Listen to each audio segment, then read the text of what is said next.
Greetings, members, one and all of the Salivation Nation.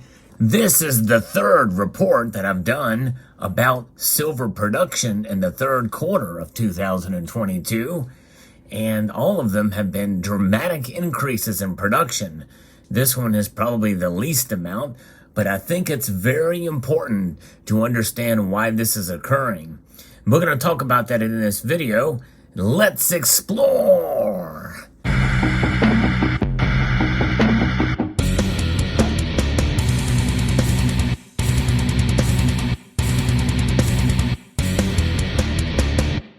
Increase production of silver. Why are these mining companies doing this?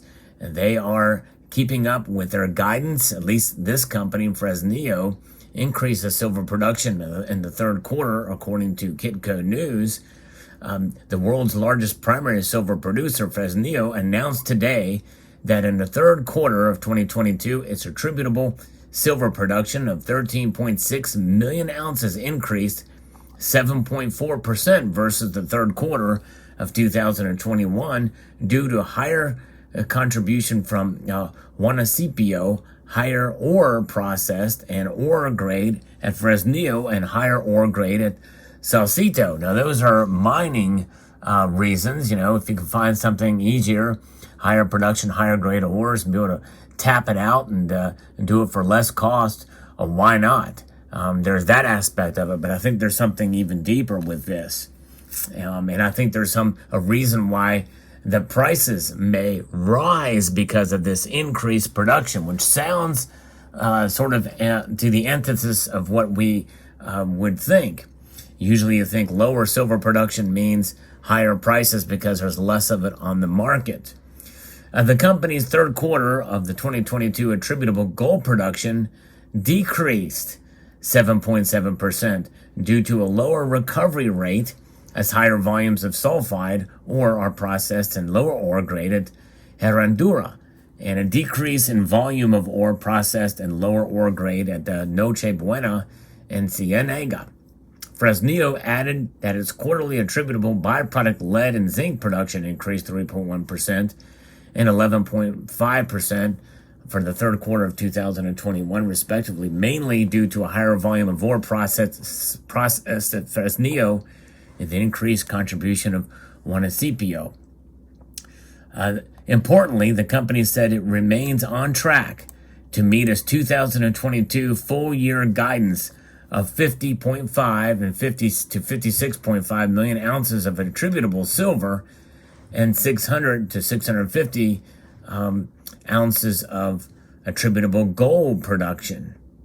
CEO Octavio Avidez commented, "We have delivered a solid quarter of production and continued improvement in volumes at both Fresnillo and Saucito, particular positives, albeit this was partially offset with the lower ore throughput and expected grade variability at San Julian disseminated ore body. Recruitment and training campaigns are ongoing in what remains a very tight labor market in Mexico, along with industry-wide support bottlenecks, making it for a challenging operating environment.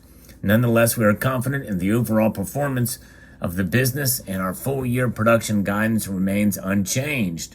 Our focus in the final quarter is to achieve our 2022 targets, continue to drive volumes in the Fresnillo district, and deliver a rapid ramp-up of our new Juanicipio mine, while always prioritizing the safety and well-being of our people.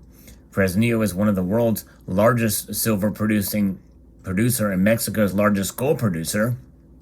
Fresnillo has 7 operating mines, all of them in Mexico: Fresnillo, Saucito, Cienega, Herradura, Soledad de Polos, Noche Buena, and San Julian. 2 development projects at the Pirites plant in Fresnillo and Juanicipio, and a number of exploration projects. So they're still looking for other good deposits of silver out there. Fresnillo has mining concessions and exploration projects in Mexico, Peru, and Chile, the hot spots for silver. And so that is where we stand with Fresnillo. Pretty amazing. They are producing a lot of silver. And this silver is going to be coming out of the mines. And what will be done with it?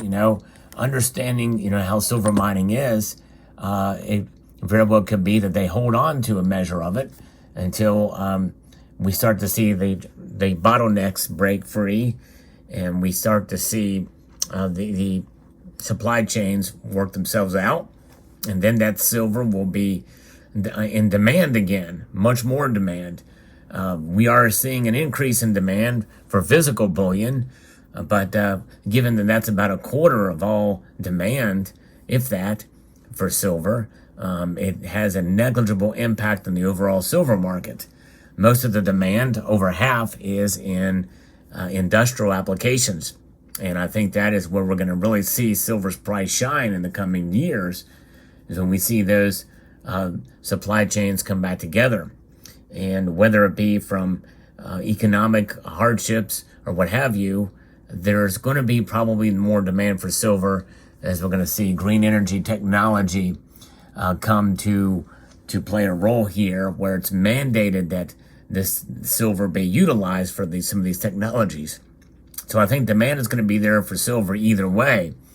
The private sector recovery of the economy, I think, will be the biggest driver.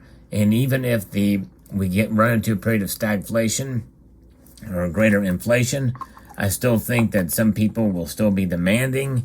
And when supply chains come back together, even in an economically depressed period of time, we may see a little bit more silver flowing through the markets, because and given the age that we live in with technology and the like, even the poorest among us will still have demand for some of these products that aren't necessities, such as cell phones and other electronics and the like, especially since that stuff has gotten cheaper and cheaper.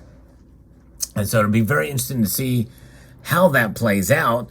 But regardless, I think that with that silver mining that is occurring an increase, they are expecting a stronger demand. And think about it. What does play a role more than anything in price? It is not rarity, folks.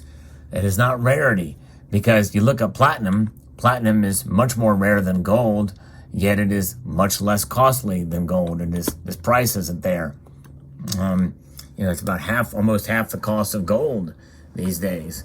And silver is a metal too that, and given its mining ratio coming out of the ground at a ratio between 8 to 9 to 1, it is, about between 80 to 1 in the price ratio between gold and silver. And why is that? I think a large part of it has to do with industrial demand or lack thereof. And really, when we see that demand increase, we'll start to see silver's prices rise in spite of a stronger dollar. And we'll see silver's prices rise with a weaker dollar, no matter what happens with silver production. But regardless, you couple those things together and we'll see a rise in silver's price.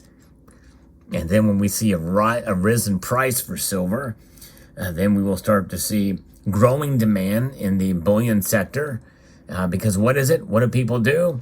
Fear drives them to make a purchase of something that they see as an ascending asset again.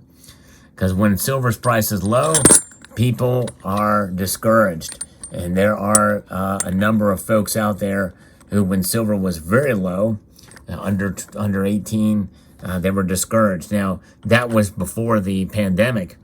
Now that the pandemic is really essentially fallen behind us, at least in terms of getting out there and doing things and demand and getting the supply chain all worked out, you're starting to see greater demand for silver products.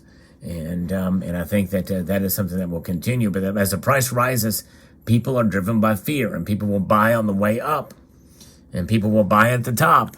And again, there's nothing wrong with buying on the way up, by the way, but I don't think it should be driven by necessarily fear, or fear that, hey, it's going to explode, I better buy now, at 21 when people think it's going to go to 29. But nonetheless, psychology does drive a lot of the markets, and it'd be very interesting to see where it goes from here.